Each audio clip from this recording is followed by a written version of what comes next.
Kurtuluş yoluna suday kalktı bizning qonimiz. Sen üçün ey yurtimiz, bo'lsin feda bu canimiz.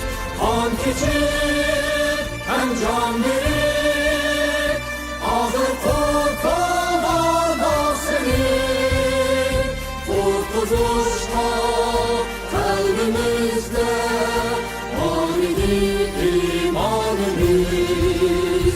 Atalardan canları ölçmeydi o tarih bitirdi.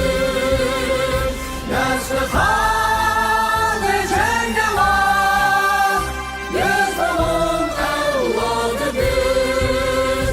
Çıktı can hem aktı kan, buldu yavdın el aman. Yaşasın hiç ölmesin güzel istikbalimiz. Yurtimiz biz yüz kızıllı, kan bilen pakizledik. Emdi hiç gül etmeyiniz, çünkü Türk'tür namımız. Yar-ı hemden buldu bizni, dinletimiz sen için. Dünyanın survanını himmet bilen ecdadımız.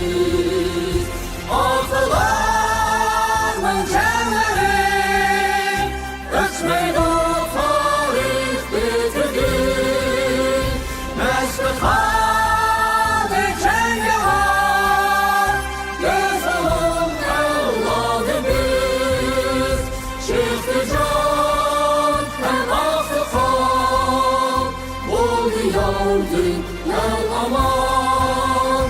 Yaşasın hiç ölmesin güzel istikbalimiz. Yaşasın, yaşasın, parlansın istikbalimiz.